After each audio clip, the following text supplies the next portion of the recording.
Today we discuss the big game commercials, a Boomer Male interview on 51 life lessons, and, well, where Playboy magazine has ended up recently, along with life lesson 43.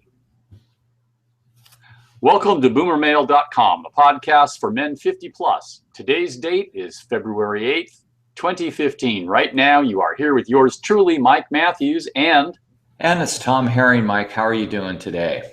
I'm doing great today. Today. Beautiful day. Yeah. Gorgeous day, supposed to hit the mid 60s here in Portland, Oregon. Time to get out on my bike again today. Except you got to be careful if you go out to the Columbia River Gorge, because I understand the winds are supposed to be high today. Well, here's the deal. You're probably right. I was there yesterday, as a matter of fact. I took my first ride on my new Cannondale Synapse, that courtesy, of course, of my younger son. Yes. And man, was I in hog heaven. Dude, I love riding my bike, I'm telling you. So I'm going to go possibly on Wednesday afternoon with another buddy of mine. We have 3 days of this 60-degree. Here it is, February 8th. I mean, it's crazy. And I will add that my youngest son in Connecticut, it's snowing at the moment in Norwalk. So Talk about a 180 here in the weather action, East Coast, West Coast. Oh, yeah. Pretty funny. So I only have one question about your bike then. I mean, you go out and you have a great ride. Yeah. Now, do you ride to Queen's Bicycle Race? Queen's Bicycle Race? I don't know that one. I'm sorry. sorry. Oh, you don't remember the song Bicycle Bike? No, okay, never mind. That one. I gotcha. Yeah, and it doesn't come across when I sing it because I'm a lousy singer. So. You're quick today, dude. Hey, I just, one of those things. Yeah. The past, which we're going to talk about some of that past kind of stuff a little later. Yeah. Right now, do you have a weekly lesson you want to talk about? Yeah, so, weekly lesson, we're going to do a little shift here in what we've done in the past. So we're going to talk about a week lesson, and it is a life lesson, actually, number 43 from 51 life lessons every boomer male should have learned by now. And the title of this chapter is Boldness Has Power. And the reason I wrote this chapter, so instead of me reading it, because you're going to be able to download it later in an audio file, we'll have a website. But the reason I wrote this is sometimes we get in this third act a little bit lethargic, a little bit apathetic. And I think because the new year's still with us, we're just not even a full half month into the year. There's a lot of good things that happen when you take action. Right. And it could be in the form of losing some weight, getting yourself in better shape, cutting down your debt, making some more money, just having a better time in life. And, there's this quote by Robin Sharma, and I don't know how many of our guys know. He's kind of a newer guru, but a great Canadian, has a huge event called the Titan Summit every year in Toronto, I believe it is. And the idea that he says, continues to preach a lot about is nothing happens till something moves. And so in this case, this whole life lesson is about you moving, getting out and doing something, whatever that may be, whether, in your health, wealth, and happiness goals. Find something that really gets you going. And I think in the chapter, which I'll, as I said, I'll record here in a little bit, I talk about the idea of that book being in my head for 6 months, but I didn't do a damn thing until I finally just said, boldness has some power. Let's get it going. So we're talking about the old fish or cut bait scenario. Is that it? Spot on. That's exactly what it is. So, I want our guys to remember that. And I hope this will be just a little bit of inspiration if you need another, a little bit of a kick in the butt to get you doing on whatever that lofty goal is, wherever it is, or not so lofty goal, So I use some examples, and I think every guy that reads this is going to relate to it because it's stuff that we've all encountered as we've gone through our boomer years together. So anyway. Right. And, I think we can take a lesson from our friendly millennials. about that because they happen to embrace that kind of thing. They're willing to make mistakes and just get something out the door to get something out the door and get something completed, move on, and then go back and rework it, go back and fix it. And, you know, as we grow older, we get a little more cautious, get a little more concerned about perfection. And, you know, if you're 90% of the way there, 95% of the way there, whatever, sometimes that's the best time to go ahead and launch. Just take off, jump off the cliff, make sure the parachute's attached, but jump off the cliff and go for it, because you can make changes. You can make changes. You can adjust, you know, rectify. There's a lot of different things that you can do to fix things up. But sometimes just getting started is the best remedy. It's huge, and it's always great once you start something how good it feels. You have this whole positive vibe going through you. You know, you've taken that initial step, and it's tough at any age. But you know, once you've done it, as you said, jump. You know, make sure the parachute's attached and get going. You know, if you go the waist, tomorrow's not guaranteed. If you go back almost 2 centuries, the pioneers on the Oregon Trail called that the elephant. And they were all concerned about the elephant. And what it was the elephant was the prairie, it was the mountains, it was whatever was beyond St. Joseph, Missouri.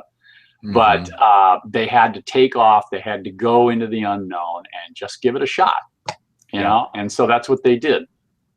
Yep. Boldness has power. Boldness has power. You know, I think you're absolutely right. You know, we have free copies. I want to remind everybody there's free copies of the 51 life lessons every boomer male should know by now on our website. They're PDF, so they're absolutely free. Just click over in the right-hand column.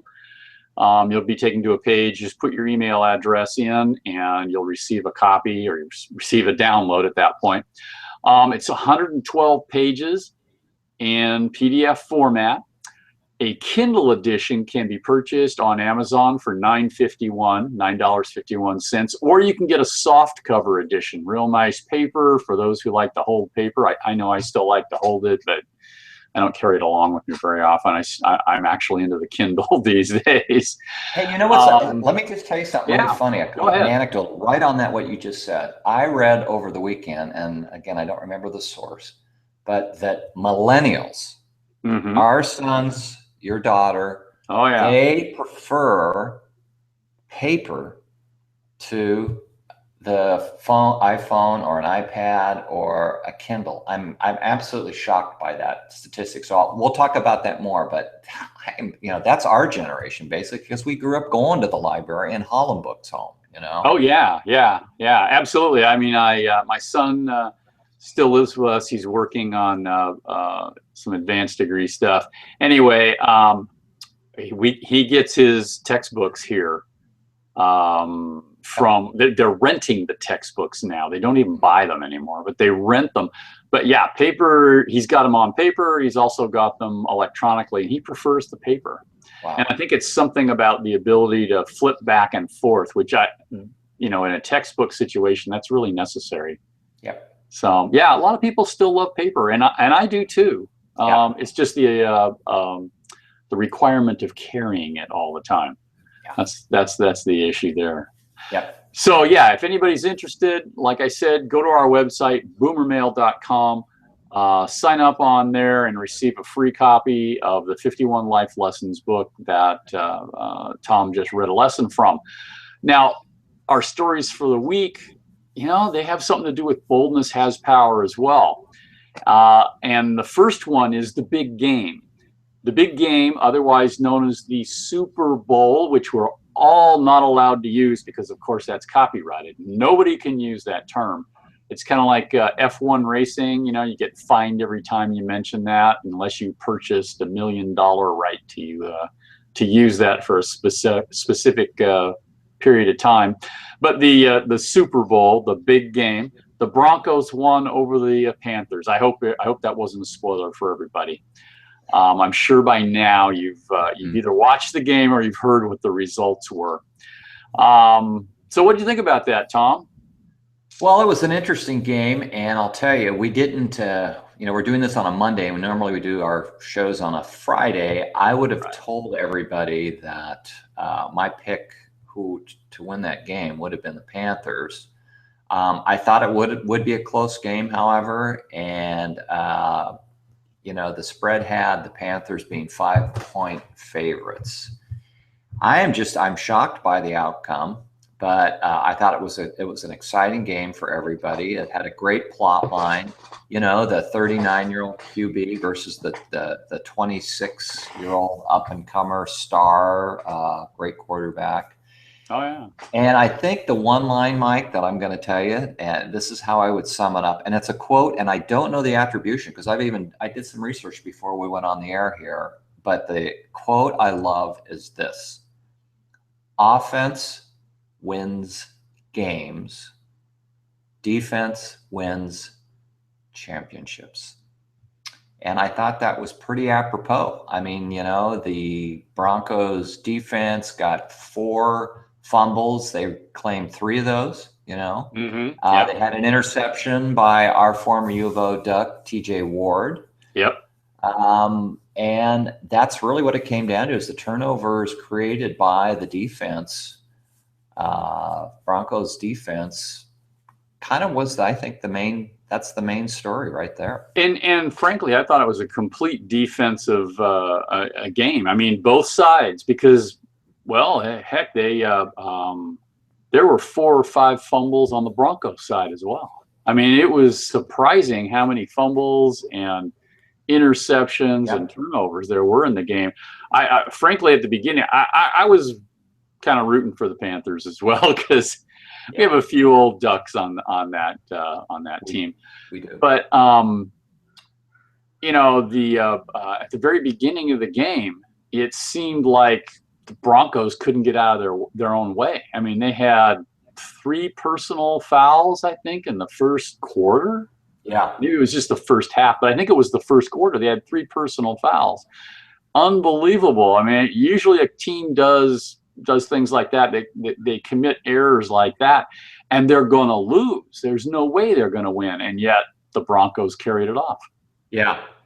Get this, Mike. So back to the defense. I looked briefly at the stats this morning, and I didn't watch any of the post-game stuff last night. Yeah. So Denver, amazingly, had less than 200 yards offense. Less. It's 195, I believe.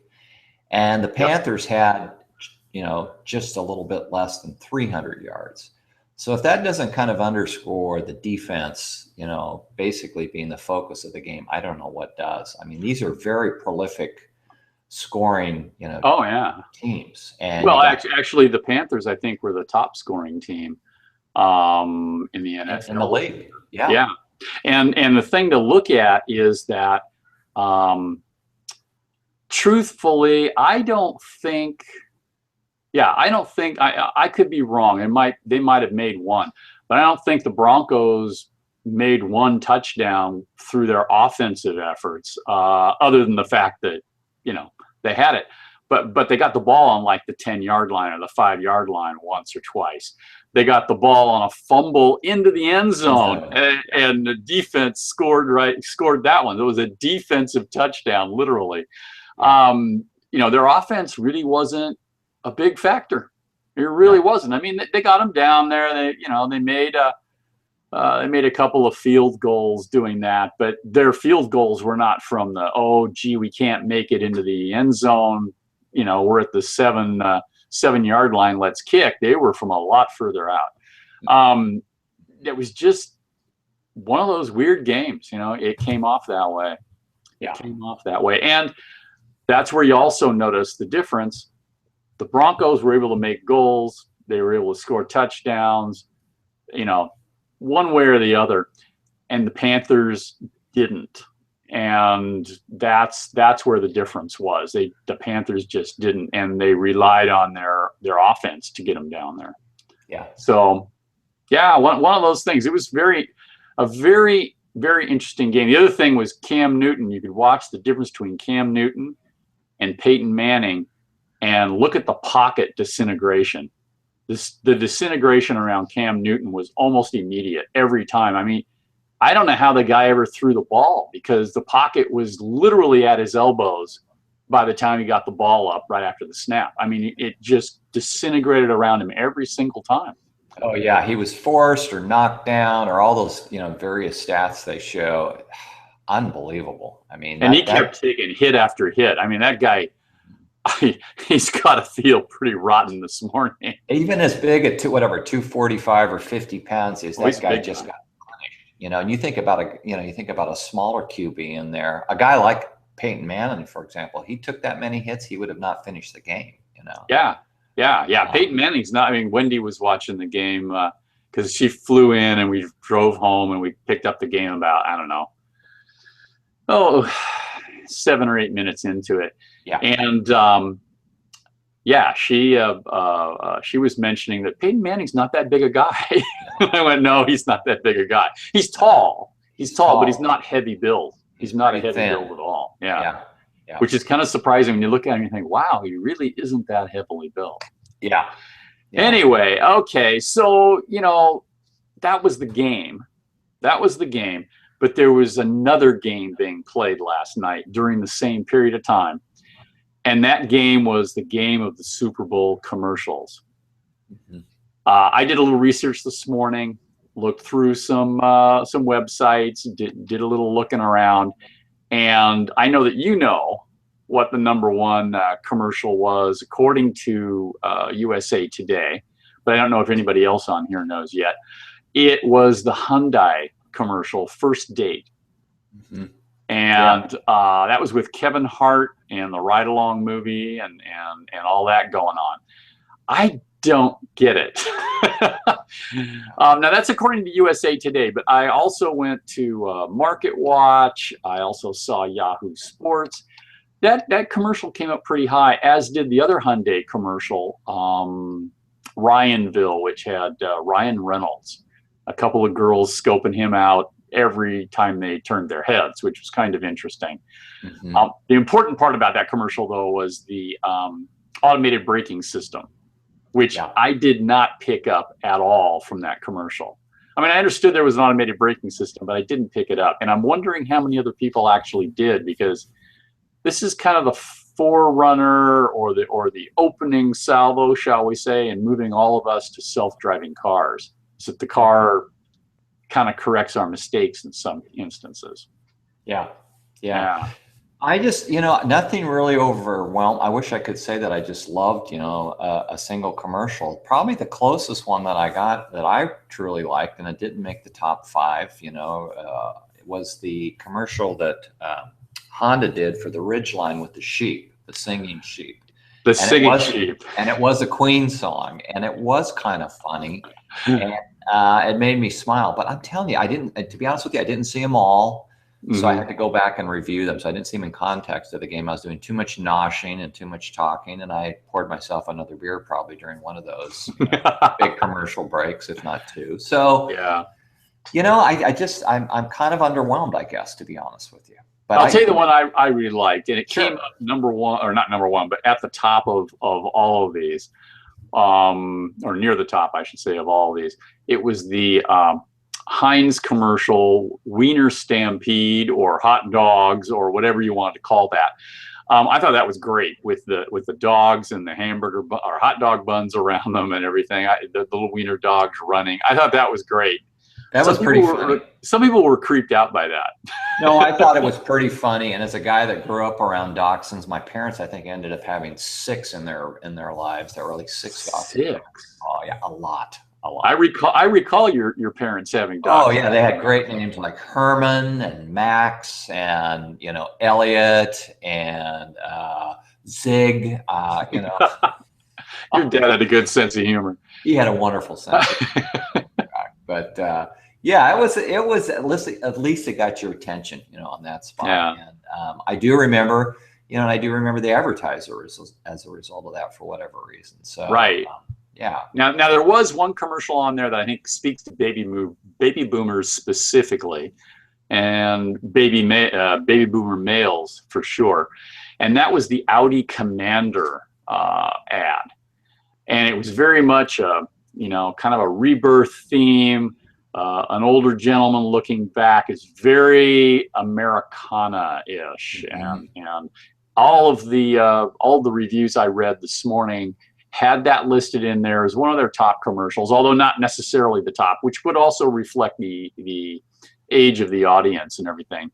One of the things that really hit me that was poignant was the use of David Bowie's Starman in that, and that was nice. That was nice, and I'm sure the commercial was done way before anything else that we knew about David Bowie. But that was nice to hear, and made me feel good. What'd you think about the crowdsourced Doritos commercial? That was the ultrasound.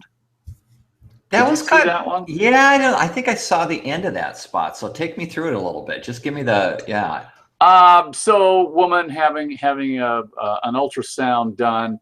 Clueless dad standing next to her eating Doritos. Baby decides, time for me to get some Doritos, pops out and grabs chips. So that's kind of a real high overview of the whole thing. Yeah, I guess that would be one I would definitely have to see. They definitely pushing some boundaries there. What did you think? They were pushing some boundaries. I thought it was okay. It was pretty outrageous. And crowdsourced commercials tend to get that way. It was pretty outrageous, but it was well done, and it was well thought, and it was definitely breakthrough. We're talking about it today. I remember that one. Sure. Along with the dachshunds running, that was good. But yeah, that was kind of a breakthrough kind of commercial. I don't know necessarily it's a great commercial, but it was a breakthrough commercial. Yeah. So yeah, not quite the Audi Commander commercial. That one I really liked, and it kind of hit me. But I guess that maybe it hit me because I'm a baby boomer myself. Well, one thing I'll say about I'll just give you one little anecdote. I think Audi, whoever the agency's doing the work for them right now, has done a really fabulous job of branding those cars. So, I mean, there's a sensitivity, there's some humanity in all the spots that they create and produce.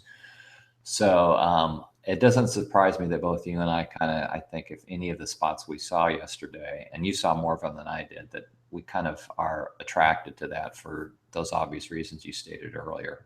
Nice choice of the Bowie song, and just really nicely done. So, and I liked seeing Christopher Walken go crazy in the closet there. That was great. Yeah. The Marmot commercial. It's an outdoor brand. I didn't get that commercial at all. Didn't make any sense to me. Whatever. I'm hoping it works for them, but for their $5 million, I hope they bought something. Yeah. And by the way, $5 million for 30 seconds. It's not hard to believe. It's a big number. Amy Schumer and Seth Rogen, any comments on their commercial? No, not really. It was okay. I just kind of remember it, and it'll probably fade into the ether by 3 o'clock this afternoon. Here's the thing. I do remember the fact that it was the Bud Light party, but the reality is all I remember is Amy Schumer and Seth Rogen. And, I think they bought good celebrities. Problem is the celebrities overshadowed the brand, which is kind of hard to say when you're talking Bud Light. But the celebrities overshadowed the brand. I thought that was a bit of an issue. The one that disturbed me, of course, was the Puppy Monkey Baby commercial. That was just weird. Yes. And usually weird is good, but that was That one actually made the Marmot seem normal, which the Marmot thing was odd as well. Yep. There was another Boomermale moment that followed the big game with James Corden on the Late Late Show Carpool Karaoke. He did it with Elton John. That was pretty cool. Seeing Elton John there. That is, yeah. I didn't see it. Yeah, you're a night owl. I'm not, so I did not see that. But interesting. I'll have to go and I'll have to YouTube that today, I guess. Yeah, you'll need to check that out definitely, because that was really, really kind of fun to see Elton John there. Let's see. So, hey, earlier, let's see, it was early last week, I think, or maybe it was even last weekend. You were interviewed by Paige Bacon on why you wrote 51 life lessons every boomer male should have learned by now. What can you tell me about that? Well, this was this is a nice, a really cool site that helps aspiring authors get published. And I can't help but give a plug, and we don't get anything from it, but these are two great guys. Ron and John run it. And if you've got a book and you need some help getting it to the publishing, stage, these guys are it. So definitely check them out at pagebacon.com. But they did do about a 15-minute interview with me. And one of the things that was interesting about this interview, outside of the one that you and I have done on the site, is that I did reveal the real reason why I wrote this book. And I think you and I have talked about this, offline, so to speak, but I never really gave the full reason. And it's not in my intro necessarily. So they got that out of me, which was really fun. I told them a little bit more about how I define the boomer male audience and what is interesting about boomer males in general. What makes us different from our parents' generation, our children's generation. And I cover that in the intro to the book. So that's something that if you guys are curious and you haven't got the book, you can certainly get it up the site free, but you can also go and listen to the, to the audio interview that I did via Skype with these guys and hear what I had to say. But one thing I'll titillate just a little bit more and say that we as a generation of men have encountered, it's hard for me to see that far in the future that anybody is going to have this range of experiences that we did. And I will just say, for one thing, the majority of boomer males, not all of them, but almost the majority, we were all alive during what's relevant this week, Super Bowls, all 50 Super Bowls. Oh, yeah. Just think about it. The youngest of boomer males in 2016 is now 52 years of age. All right. That's the cutting line, basically. Right. And, that is just, it's an amazing. So that guy, those guys that are at that end of the spectrum would have been 2 years old. And certainly they wouldn't remember that, but it is an amazing statistic. And that's just one of a ton of different things. Yeah. So anyway, it was a great interview. I think I really revealed a lot more about the book, as I said earlier. And if you guys are interested in hearing more, go to the website, Boomermale.com. And I think you'll see that as one of the first of the posts that's there right now, and you can go right there and listen to it. Yeah, we've got a link directly over there. And going back to the big game again, did you notice Joe Namath was one of the guys carrying the Lombardi Trophy out a short distance there? I love Super Bowl III. Super Bowl III. Now, how old is Namath these days? Do you know? How old is Namath? Yeah. He's got to be early 70s right now. I'm thinking 70, 71, 72, somewhere in there. I just think he was such a gamer and such a winner. And that bold prediction that we have in our Storycast, if guys have not heard that, on the site, go to our audio tab, go down to stories and give that a listen, because it talks about his Super Bowl prediction, again, which is relevant to this past, this weekend, yesterday. He was an amazing competitor, though, and I love that about him. He was really, really a winner. And those are back in the days when I think football was about as brutal as it could get, because they would literally go after defense, say, go break his freaking leg. I mean, that's just basically what they said. There was no protection. Anyway, in terms of the high-tech gear that guys wear today to protect them, and still, of course, it's a brutal sport. But anyway, yeah, it was a great it's a great tribute to him that he was able to carry that trophy out, and that was Super Bowl number 3. And there aren't a whole lot of guys around from that time that are still alive. Right, so, right. And so if anybody's interested, like Tom said, we've got that on the website. We've also got it up on iTunes and Stitcher and all the rest of the places. So just look for the Boomer Male, and I think it's does it say? Yeah, it says Joe Namath on it. Yep. So you'll be able to pick it up from there, and you'll see Joe Namath's jersey 12, the Jets jersey 12 on there. So yeah. So it's my Okay. turn to turn the tables on you because you've done a little more research on this. So it's time for me to ask the questions. And this is on an icon for Boomer Males. The magazine Playboy is now kind of doing a turnaround with a Snapchat style cover shoot to get the magazine ramped up. And I read some stats that you put in here, and I want you to talk about it more, that at one time in 1975, when we were just getting out of college, it was 5.6 million in terms of their readership and circulation, and it's down to 800K. Is that right? Yeah. In the words of Donald Trump, it was huge.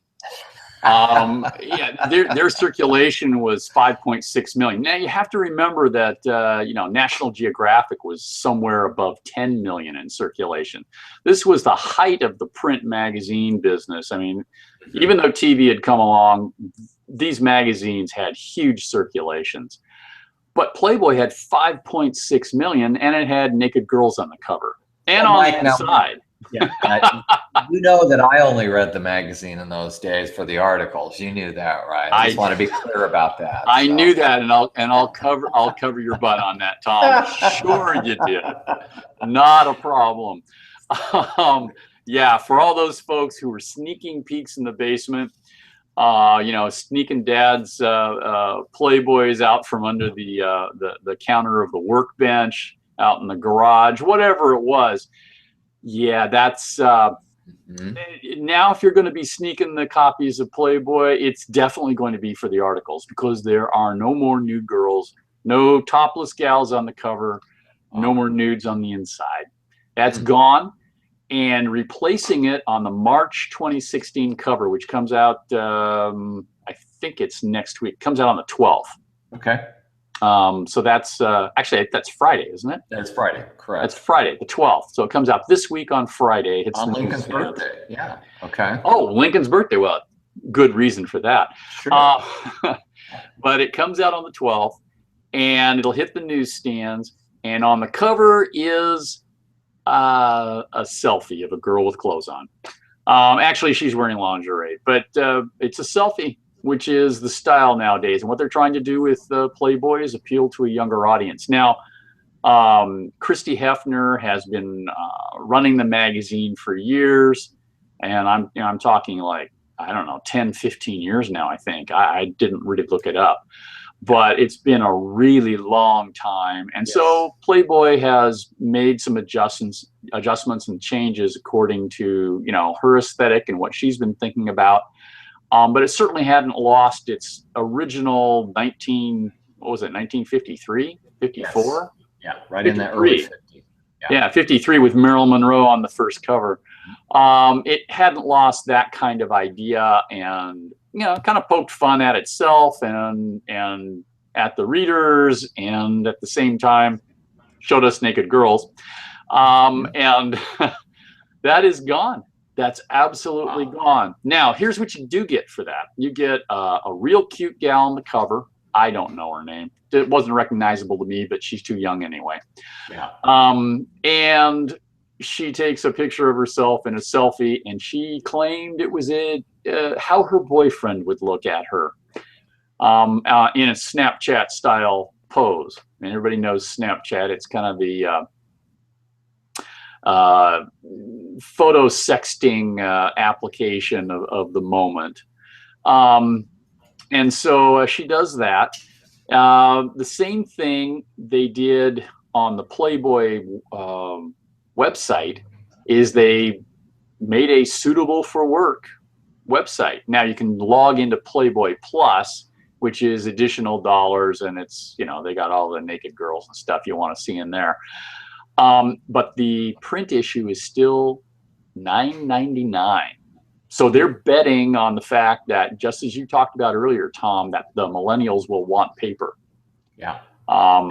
It'll be interesting to see if people will pay $10 for the articles. Put your money where your mouth is. Well, that's really true. Yeah. Yeah. This will be a good test. I'm curious how it all plays out, Yeah. And the circulation is down to 800,000 now.